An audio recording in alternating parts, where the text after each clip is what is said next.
নমস্কাৰ স্বাগতম good morning 18 ষ্টুডিঅ'ত মস্মিতা গোস্বামী আৰম্ভণিতে ব্ৰেকিং নিউজ অসমত ক্ৰমাৎ হ্ৰাস পাইছে কৰোনা সংক্ৰমণৰ হাৰ শুকুৰবাৰে ৰাজ্যখনত 6066 জন নতুনকৈ আক্ৰান্ত হৈছে কামৰূপ মহানগৰত 907 জন নতুনকৈ আক্ৰান্ত ৰাজ্যত কৰোনাৰ আক্ৰান্তৰ হাৰ হৈছে 5.88% শুকুৰবাৰে 1,03,158টা টেষ্ট সম্পন্ন হৈছে এতিয়া হ্ৰাস পোৱা নাই মৃত্যুৰ সংখ্যা এদিনতে ৰাজ্যত 81 জন কৰোনা আক্ৰান্তৰ মৃত্যু কৰোনাৰ পৰা আৰোগ্যৰ হাৰ 84.22% পুনৰবাৰ জনাইছো এতিয়া ক্ৰমাৎ হ্ৰাস পাইছে কৰোনা সংক্ৰমণৰ হাৰ অসমত আৰু শুকুৰবাৰৰ দিনটো ৰাজ্যখনৰ 6066 জন নতুনকৈ আক্ৰান্ত হৈছে কামৰূপ মহানগৰত 907 জন নতুনকৈ আক্ৰান্ত হোৱাৰ খবৰ ৰাজ্যখনৰ এতিয়া কৰোনাৰ আক্ৰান্তৰ হাৰ 5.88% হৈছে শুকুৰবাৰে 1,03,158টা টেষ্ট সম্পন্ন হৈছে এতিয়া হ্ৰাস পোৱা নাই মৃত্যুৰ সংখ্যা এদিনতে ৰাজ্যখনত 81 জন কৰোনা আক্ৰান্তৰ মৃত্যু হৈছে কৰোনাৰ পৰা আৰোগ্যৰ হাৰ হৈছে 84.22% সমগ্ৰ ৰাজ্যতে অব্যাহত আছে আংশিক লকডাউন অৰ্থাৎ 12 বজাৰ পৰা সকলো বন্ধ নৈশ সান্ধ্য জাৰি কৰা হৈছে 11 বজাতে সকলো দোকান পথাৰ আৰু সমান্তৰালভাৱে ব্যৱসায়িক অনুষ্ঠান প্ৰতিষ্ঠান বন্ধ ৰখা হৈছে চৰকাৰী বেচৰকাৰী কাৰ্যালয় 15 দিনৰ বাবে বন্ধ ৰখা হৈছে আৰু সেই সময়ছোৱাতে দেখিবলৈ পোৱা গৈছে যে অসমত এতিয়া ক্ৰমাৎ কৰোনা সংক্ৰমণৰ হাৰ হ্ৰাস পোৱা পৰিলক্ষিত হৈছে এক সকাহৰ বিষয় কিন্তু আমি জনাওঁ যে ৰাজ্যখনত শুকুৰবাৰৰ দিনটোত 6066 জন নতুনকৈ আক্ৰান্ত হৈছে কামৰূপ মহানগৰত যদি চাবলৈ যোৱা যায় কামৰূপ মহানগৰত 907 জন নতুনকৈ আক্ৰান্ত হৈছে ইতিমধ্যে বহুকেইটা ৱাৰ্ড কণ্টেইনমেণ্ট জোন ঘোষণা কৰা হৈছিল আৰু যদি প্ৰয়োজন হয় তেতিয়াহ'লে মাইক্ৰ' কণ্টেইনমেণ্ট জোন ঘোষণা কৰা হ'ব বুলি ইতিমধ্যে মুখ্যমন্ত্ৰীগৰাকীয়ে পূৰ্বতে সংবাদমেলৰ জৰিয়তে প্ৰকাশ কৰিছিল সমান্তৰালভাৱে ৰাজ্যখনত কৰোনা আক্ৰান্তৰ হাৰ বৰ্তমান হৈছে 5.88% অৰ্থাৎ পূৰ্বতকৈ কিছু এতিয়া আক্ৰান্তৰ যি হাৰ সেয়া যথেষ্ট হ্ৰাস পোৱা পৰিলক্ষিত হৈছে শুকুৰবাৰ দিনটোত 1,03,158টা টেষ্ট ইতিমধ্যে সম্পন্ন হৈছে কিন্তু এতিয়া হ্ৰাস পোৱা নাই মৃত্যুৰ সংখ্যা সেইটো এটা দুৰ্ভাগ্যজনক বিষয় যে আক্ৰান্তৰ সংখ্যা ক্ৰমাৎ হ্ৰাস পাইছে যদিও ৰাজ্যখনত মৃত্যুৰ সংখ্যা কিন্তু এতিয়াও হ্ৰাস পোৱা নাই আৰু এটা দিনতে ৰাজ্যখনত 81 জন কৰোনা আক্ৰান্তৰ মৃত্যু হৈছে কৰোনাৰ পৰা আৰোগ্যৰ হাৰ এতিয়া হৈছে 84.22%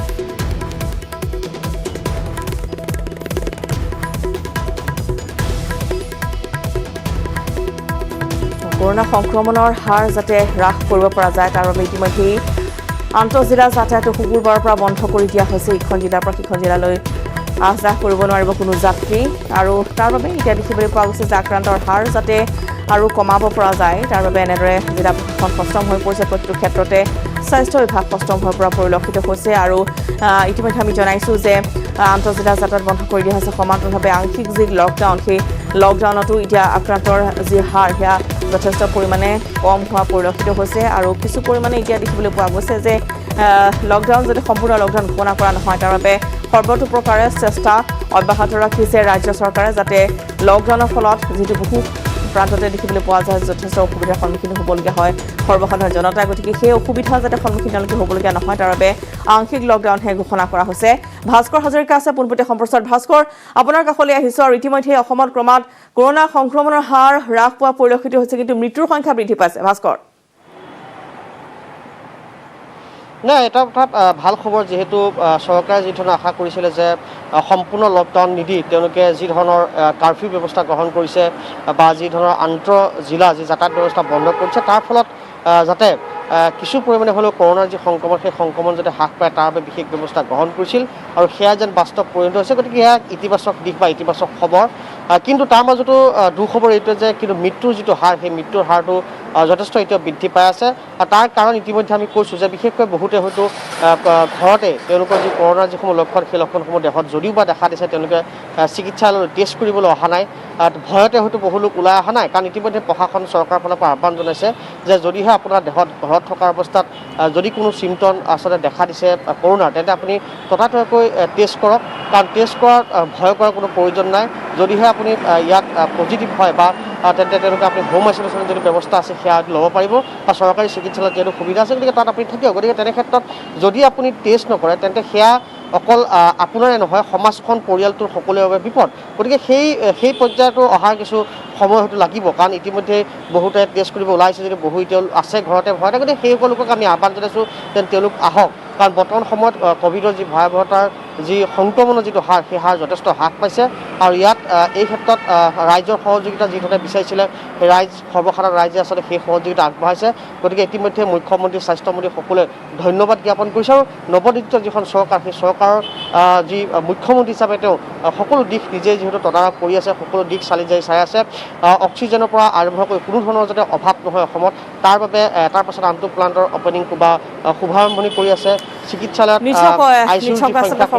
চেষ্টা অব্যাহত ৰাখিছে স্বাস্থ্য বিভাগে আৰু প্ৰশাসনে। ভাস্কৰ, কিছু সময় লাইনত থাকিব, আমি আন এক গুৰুত্বপূৰ্ণ খবৰ বাবে পুনৰ আপোনাৰ কাষলৈ যাম। আৰু এই মুহূৰ্তৰ বিগ ব্ৰেকিং নিউজ আমি জনাইছোঁ যে অৱশেষত আলফাই মুকলি কৰি দিছে ৰিতুল শইকীয়াক। ঘৰ অভিমুখে যাত্ৰা আৰম্ভ কৰিছে ৰিতুল শইকীয়াই। ভাৰত ম্যানমাৰ সীমান্তৰ মন জিলাৰ লাংৱাত মুকলি কৰা হৈছে ৰিতুল শইকীয়াক। অসম আৰক্ষীয়ে ইতিমধ্যে লৈ আহিছে ৰিতুল শইকীয়াক। ৰিতুলক মুকলি কৰি দিম বুলি কৈছিল পৰেশ বৰাই, আৰু তেওঁৰ কথাৰ মৰ্মে ইতিমধ্যে মুকলি কৰি দিয়া হৈছে ৰিতুল শইকীয়াক। মুখ্যমন্ত্ৰীৰ আহ্বানৰ প্ৰতি সঁহাৰি আলফা স্বাধীনৰ, যিহেতু 3 মাহৰ যুদ্ধবিৰতি ঘোষণা কৰিছে আলফা স্বাধীনে, আৰু সেই সময়ছোৱাতে ৰিতুল শইকীয়া আছিল আলফাৰ জিমাত, কিন্তু ক'ত আছিল সেয়া স্পষ্টকৈ জনা হোৱা নাই। যদিও ভাৰত ম্যানমাৰ সীমাৰ মন জিলাৰ ইতিমধ্যে লাংৱাক তেওঁক মুকলি কৰি দিয়া হৈছে। এক সকাহৰ খবৰ ৰিতুল শইকীয়াৰ পৰিয়ালৰ বাবে। অৱশেষত দীৰ্ঘদিনৰ অন্তত আলফা স্বাধীনৰ কবলৰ পৰা মুক্ত হৈ মুকলি আকাশৰ তললৈ ৰিতুল শইকীয়া ওলাই আহিছে। ঘৰ অভিমুখে যাত্ৰা ইতিমধ্যে ৰিতুল শইকীয়াৰ আৰম্ভ হৈছে। ভাৰত ম্যানমাৰ সীমান্তৰ মন জিলাৰ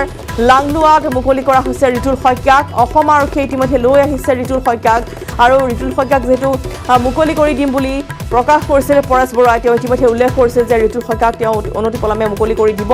আৰু মুখ্যমন্ত্ৰীৰ আহ্বানৰ প্ৰতি সঁহাৰি জনাই আলফা স্বাধীনে ইতিমধ্যে মুকলি কৰি দিছে ৰিতুল শইকীয়াক। ভাস্কৰ, এটা ভাল খবৰ যে দীৰ্ঘদিন ধৰি আলফাৰ কবলত থকাৰ পিছত ইতিমধ্যে ৰিতুল শইকীয়াক মুকলি কৰি দিয়া হৈছে। কিছু সময়ৰ পিছতে তেওঁ ইতিমধ্যে নিজৰ ঘৰত উপস্থিত হ'বগৈ। ভাস্কৰ,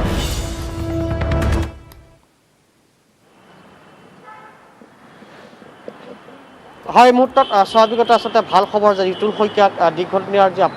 আলফা স্বাধীনে যি ধৰণৰ অপহৰণ কৰি ৰাখিছিলে, তাৰ পাছত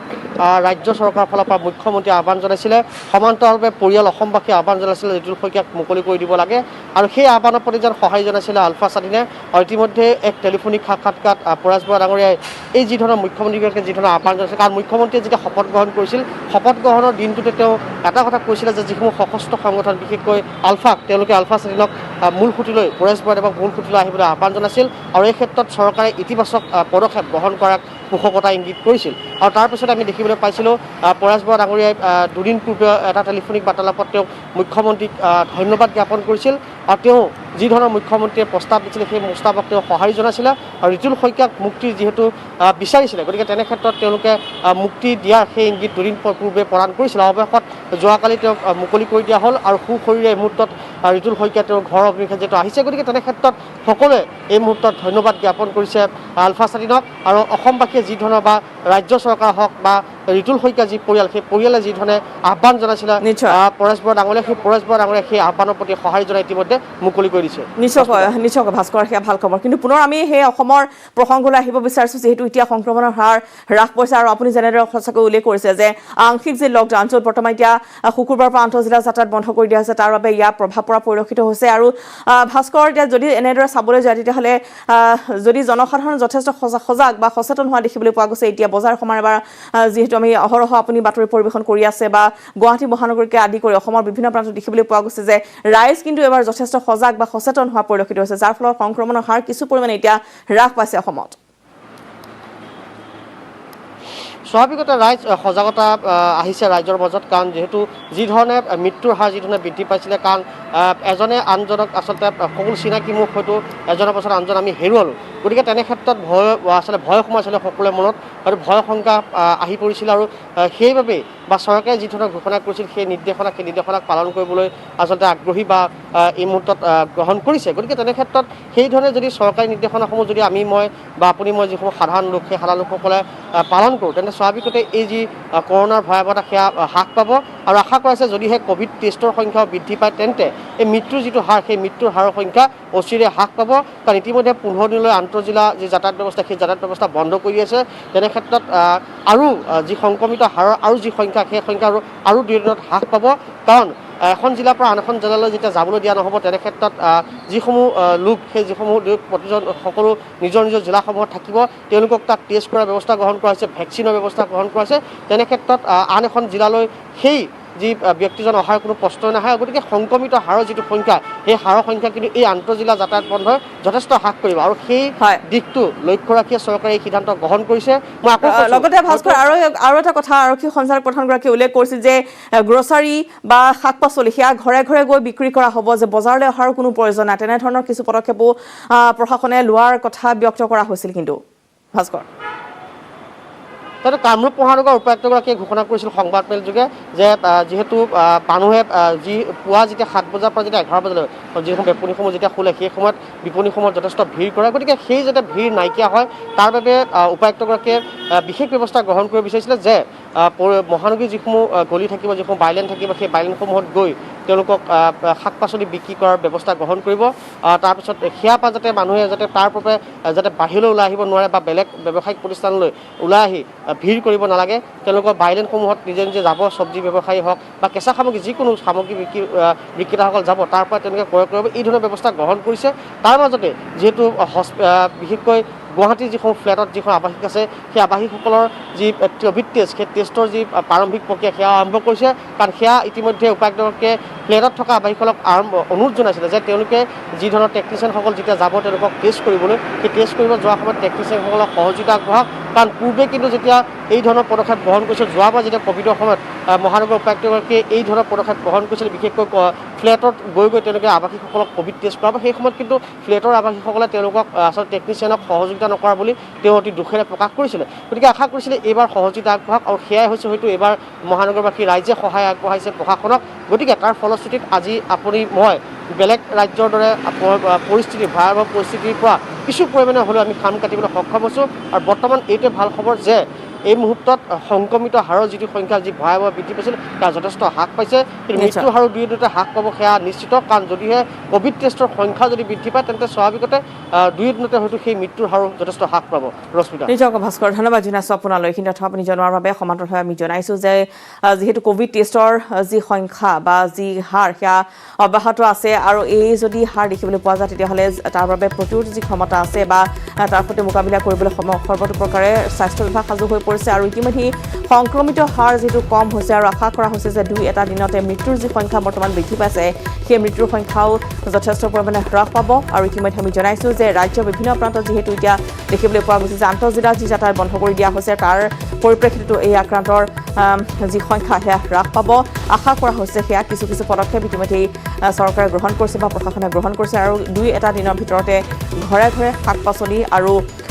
যিসমূহ গেলামালৰ বস্তু সেইসমূহো অত্যাৱশ্যকীয় যিসমূহ সামগ্ৰী সেইসমূহো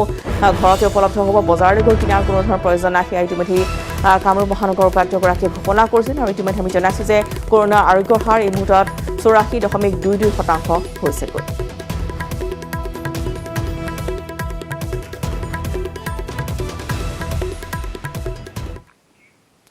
শুকুৰবাৰে সম্পন্ন হয় বিজেপি বিধায়িনী দলৰ বৈঠক বিধায়িনী দলৰ এই বৈঠকতে গণেশ লিম্বুক চিফ হুইপ ৰূপক শৰ্মা সম্পাদক আৰু চক্ৰধৰ গগৈ কোষাধ্যক্ষৰ দায়িত্ব দিয়া হৈছে বৈঠকৰ অন্তত এই কথা ঘোষণা কৰিছে মন্ত্ৰী পীয়ুষ হাজৰিকাই এই বৈঠকত মুখ্যমন্ত্ৰী হিমন্ত বিশ্ব শৰ্মা প্ৰাক্তন মুখ্যমন্ত্ৰী সৰ্বানন্দ সোণোৱাল অজয় জামুৱাল কেন্দ্ৰীয় মন্ত্ৰী ৰামেশ্বৰ সাংসদ প্ৰদান বৰুৱা হৰেণ সিং বে ভুৱনেশ্বৰ কলিতা মন্ত্ৰীসভাৰ আটাইকেইজন সদস্যৰ লগতে শাসকীয় দলটোৰ বিধায়কসকল উপস্থিত থাকে মূলত অনাগত 5টা বছৰত আমি আমাৰ বিধায়কসকলে কেনেকৈ অসমৰ কাৰণে কাম কৰিব নিজৰ নিজৰ সমষ্টিৰ কাৰণে কাম কৰিব আৰু অসম মাতৃক কেনেকৈ সেৱা আগবঢ়াব সেই কথা বতৰাবিলাকেই আলোচনা হৈছিলে আৰু উক্ত সভাত মাননীয় মুখ্যমন্ত্ৰী ডাঙৰীয়া মাননীয় প্ৰাক্তন মুখ্যমন্ত্ৰী ডাঙৰীয়া আৰু তিনিওটা দলৰ সভাপতিসকলে আমাক মাৰ্গদৰ্শন কৰে আজি আমি আমাৰ বিধায়িনী দলৰ হুইপ হিচাপে গণেশ কুমাৰ লিম্বু ডাঙৰীয়াৰ নাম ঘোষণা কৰিছোঁ তেখেতক সকলোৱে আদৰণি জনাইছে আমাৰ বিধায়িনী দলৰ সম্পাদক হিচাপে বিধায়ক ৰূপক শৰ্মাৰ নাম ঘোষণা কৰা হৈছে তেখেতক সকলোৱে আদৰণি জনাইছে আৰু বিধায়িনী দলৰ কোষাধ্যক্ষ হিচাপে মৰাণৰ বিধায়ক চক্ৰধৰ গগৈৰ নাম প্ৰস্তাৱ কৰা হ'ল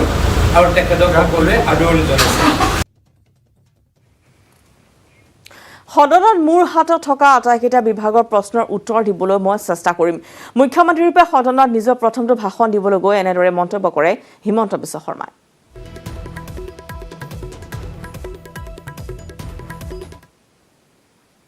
মই অত্যন্ত গৌৰৱান্বিত যে অসমৰ জনজাতীয় সমাজখনক বৃহত্তৰ অসমীয়া জাতিসত্তাক আৰু আমাৰ ভাৰতবৰ্ষৰ আধ্যাত্মিক সভ্যতা সংস্কৃতিক প্ৰতিনিধিত্ব কৰা এগৰাকী সফল ব্যক্তি হিচাপে আজি আপুনি আমাৰ মাজত জনপ্ৰিয় আৰু আজি বিধানসভাই কোনো ধৰণৰ প্ৰতিদ্বন্দ্বিতা নকৰাকৈ প্ৰতিদ্বন্দ্বিতা নোহোৱাকৈ আপোনাক বিধানসভাৰ অধ্যক্ষৰ পবিত্ৰ আসনখনত অধিষ্ঠিত কৰিছে আপোনাৰ নেতৃত্বত বিৰোধী পক্ষই সমানে সুযোগ পাওক কথা কোৱা আপোনাৰ নেতৃত্বত সংসদীয় গণতন্ত্ৰত এক শক্তিশালী বিৰোধী পক্ষই মূৰ দাঙি উঠক তাক আমি কামনা কৰোঁ আমি চৰকাৰ হিচাপে সংখ্যা গৰিষ্ঠতাৰ আধাৰত সদন চলোৱাৰ পৰিৱৰ্তে যুক্তি আৰু জাতীয় স্বাৰ্থৰ সপক্ষে থাকি আমাৰ জাতীয় জীৱনক এই সদনে পৰিচালিত কৰক তাক মই কামনা কৰোঁ তাক আমি সকলোৱে কামনা কৰোঁ বিধানসভাৰ অধ্যক্ষ হিচাপে এই বিধানসভাক আপুনি এক নতুন ৰূপ দিয়ক আৰু আমি আমাৰ ফালৰ পৰা আপোনাক সহযোগিতা আৰু আপোনাৰ লগত একেলগে খোজ মিলাই এই বিধানসভাৰ গৰিমা বৃদ্ধিত আমিও যিমান পাৰোঁ বৰঙণি যোগাবলৈ চেষ্টা কৰিম উদ্দেশ্য বাতৰি মাছলৈ ৰঙাপাৰা চাহ বাগিচা অঞ্চলসমূহত কোভিড-19ৰ সংক্ৰমণ বৃদ্ধি পাবলৈ ধৰিছে ৰঙাপাৰা নাহৰণি চাহ বাগিচাত 15 জন ঢলাপাডুং চাহ বাগিচাত 13 জন ঢেণ্ডাই চাহ বাগিচাত 10 জন ৰূপাজুলি চাহ বাগিচাত 11 জন চেঁচা চাহ বাগিচাত 9 জন কলনী চাহ বাগিচাত 8 জনকৈ লোক কাছাৰী গাঁও চাহ বাগিচাত 8 জনকৈ লোকৰ দেহত ধৰা পৰিছে কোভিড-19 চৰকাৰ নতুন এছঅপি মানি বাগিচা কৰ্তৃপক্ষই কাম-কাজ চলাই নিয়ে যদিও প্ৰতিদিনে বৃদ্ধি পাবলৈ ধৰিছে সংক্ৰমণৰ ঘটনা চাহ বাগিচা কৰ্তৃপক্ষই চৰকাৰী নীতি নিৰ্দেশনা মানি কোভিড আক্ৰান্ত লোকসকলক আছুতীয়াকৈ কোভিড চেণ্টাৰত ৰখাৰ ব্যৱস্থা গ্ৰহণ কৰিছে বাগিচা অঞ্চলৰ শ্ৰমিক ৰাইজে মুখত মাস্ক আৰু সামাজিক দূৰত্ব মানি চলে তাৰ বাবে বাগিচাসমূহত বিশেষ ব্যৱস্থা গ্ৰহণ কৰা হৈছে বাগিচাসমূহত কোভিড আক্ৰান্তৰ সংখ্যা বৃদ্ধি পোৱাত এতিয়া চিন্তিত হৈ পৰিছে বাগিচা কৰ্তৃপক্ষ ৰঙাপুৰা ঢোলাপাডুং চাহ বাগিচাৰ এজন লোকৰ ইতিমধ্যে কোভিড-19ত আক্ৰান্ত হৈ মৃত্যু হৈছে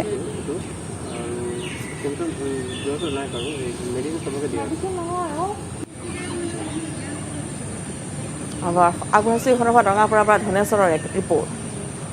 মই বাৰে বাৰে কৈ আছোঁ পৰিস্থিতিৰ উন্নতি হয় নে অৱনতি হয় তাৰ ওপৰত নিৰ্ভৰ কৰিব আৰু আমি সকলোৱে চৰকাৰৰ প্ৰতি সহযোগিতা বঢ়াব লাগে কোভিড বিধিখিনি আমি যদি মানি চলোঁ দেখা গৈছে পৰিস্থিতিৰ উন্নতি লাহে লাহে হৈছে আৰু আমাৰো দৃঢ় বিশ্বাস ইয়াৰ যিটো পজিটিভিটিৰ পাৰ্চেণ্টেজ কমিব ধৰিছে বা কমিব পৰিস্থিতিৰ উন্নতি হ'ব মেট্ৰিক পৰীক্ষা হ'ব হায়াৰ ছেকেণ্ডেৰী পৰীক্ষাও হ'ব আৰু বিশেষকৈ মেট্ৰিকৰ ক্ষেত্ৰত মই খুবেই স্পষ্ট কৰি দিব বিচাৰোঁ যে কি মডেলিটিজত পৰীক্ষা হ'ব সেইটো পিছত সিদ্ধান্ত হ'ব কিন্তু পৰীক্ষা হ'বই আমি শিক্ষা বিভাগ সষ্টম ছাত্ৰ ছাত্ৰী অভিভাৱক সকলো সষ্টম হৈ থাকিব লাগে সীমান্তত অসম আৰক্ষীৰ এজন কোভিড যোদ্ধা আৰক্ষী বিষয়াজনৰ নাম হৈছে বিধান বসুমতাৰী ছাগলীয়া আৰক্ষী চকীৰ ভাৰপ্ৰাপ্ত আৰক্ষী বিষয়া বিধান বসুমতাৰী সীমান্তত কোভিড ৰোধৰ আয়োজনৰ প্ৰায় সকলো দায়িত্ব আৰক্ষী বিষয়াজনৰ 24 ঘণ্টা চলি থকা ব্যৱস্থাৰ প্ৰতি লক্ষ্য ৰাখি মাত্ৰ 2-3 ঘণ্টা জিৰণি লৈ চলাই গৈছে দায়িত্ব ৰবা জনাইছো যে সীমান্তত অসম আৰক্ষীৰ এজন কোভিড যোদ্ধা আৰক্ষী বিষয়াজনৰ নাম হৈছে বিধান বসুমতাৰী ছাগলীয়া আৰক্ষী চকীৰ ভাৰপ্ৰাপ্ত আৰক্ষী বিষয়া বিধান বসুমতাৰী সীমান্তত কোভিড ৰোধৰ আয়োজনৰ প্ৰায় সকলো দায়িত্ব আৰক্ষী বিষয়াজনে গ্ৰহণ কৰিছে 24 ঘণ্টা চলি থকা ব্যৱস্থাৰ প্ৰতি লক্ষ্য ৰাখি মাত্ৰ 2-3 ঘণ্টা জিৰণি লৈ চলাই গৈছে নিজৰ দায়িত্ব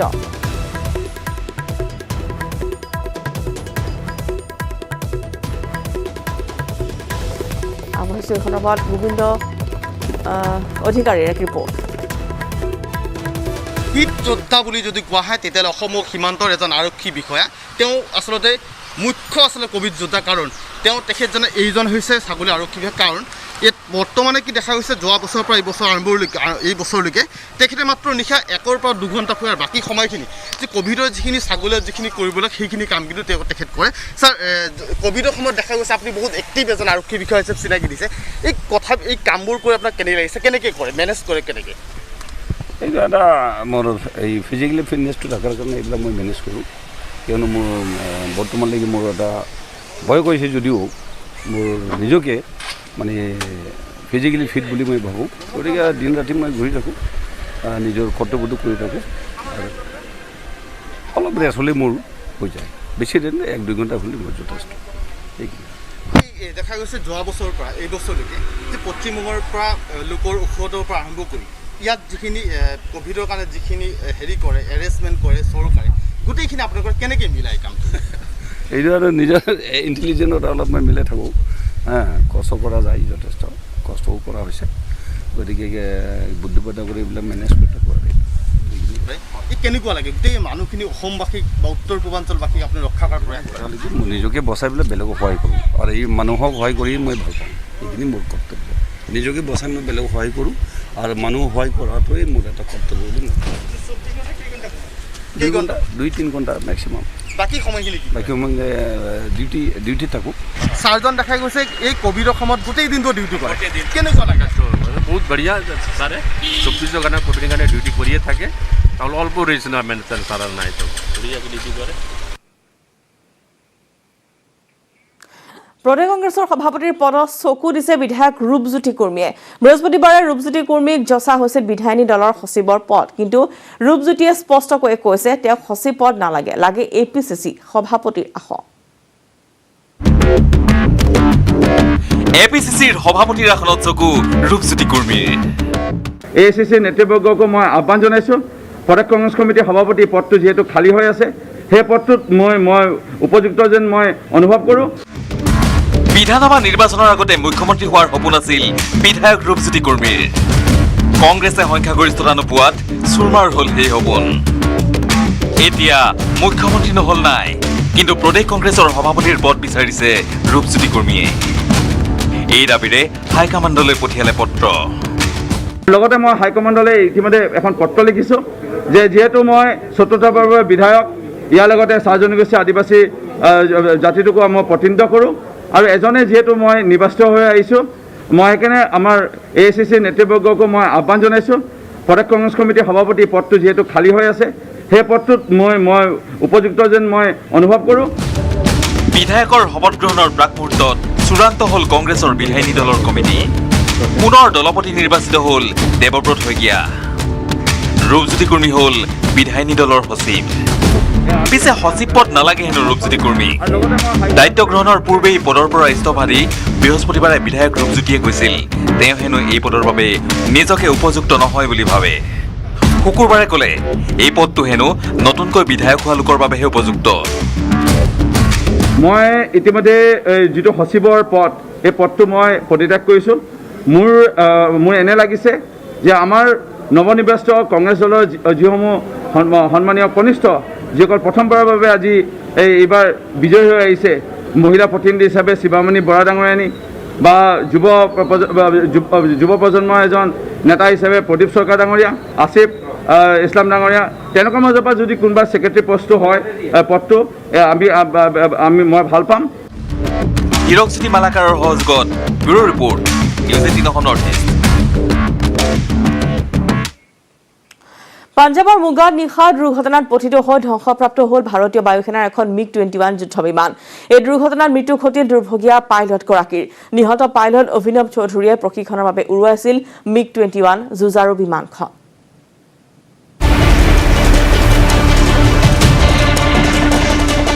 পাঞ্জাবত ভাৰতীয় বায়ুসেনাৰ MiG-21 যুদ্ধ বিমান দুৰ্ঘটনাত পতিত, পাইলটৰ মৃত্যু। পাইলট অভিনৱ চৌধুৰীয়ে প্ৰশিক্ষণৰ বাবে উৰুৱাইছিল MiG-21 যুঁজাৰু বিমানখন। পাঞ্জাবৰ মোগাৰ কসবা ৱাঘা পুৰাণাৰ লংকিয়ানা খুট গাঁৱৰ সমীপত ভাৰতীয় বায়ুসেনাৰ এখন যুঁজাৰু বিমান MiG-21 দুৰ্ঘটনাগ্ৰস্ত হোৱাৰ খবৰ আহিছে। জানিব পৰা মতে প্ৰশিক্ষণৰ সময়ত পাইলট অভিনৱে MiG-21ৰে ৰাজস্থানৰ সুৰতগড়ৰ পৰা হালৱাৰা আৰু হালৱাৰাৰ পৰা সুৰতগড়লৈ উৰা মাৰিছিল। সেই সময়তেই মাঘা পুৰাণৰ সমীপত যুঁজাৰু বিমানখন দুৰ্ঘটনাত পতিত হয়। As per the information of Air Force officers, ये सूरतगढ़ से आया था और इधर जगराओं के पास सिद्धवा बेट के पास अनायतपुरा में इनकी फायरिंग रेंज है जहाँ ये प्रैक्टिस करते हैं। वो करने के बाद वापस जा रहा था अपने डेस्टिनेशन को। সূত্ৰ অনুসৰি এই দুৰ্ঘটনাত পাইলট অভিনৱৰ মৃত্যু হৈছে। জানিব পৰা মতে অভিনৱে MiG-21ৰে ৰাজস্থানৰ সুৰতগড়ৰ পৰা হালৱাৰাৰ দিশলৈ ৰাওনা হৈছিল। দুৰ্ঘটনাৰ খবৰ পোৱা মাত্ৰকে বায়ুসেনাৰ দল প্ৰেৰণ কৰা হয় ঘটনাস্থলীলৈ। বহু বিচাৰ খোচাৰৰ অন্তত অভিনৱৰ মৃতদেহ উদ্ধাৰ কৰা হৈছে। বায়ুসেনাৰ বিষয়াই এই দুৰ্ঘটনা সন্দৰ্ভত তদন্তৰ নিৰ্দেশ দিছে। দুৰ্ঘটনাটো কেনেকৈ সংঘটিত হ'ল সেই সন্দৰ্ভত এতিয়াও জানিব পৰা হোৱা নাই। Bureau' report, news 18 Assam north east.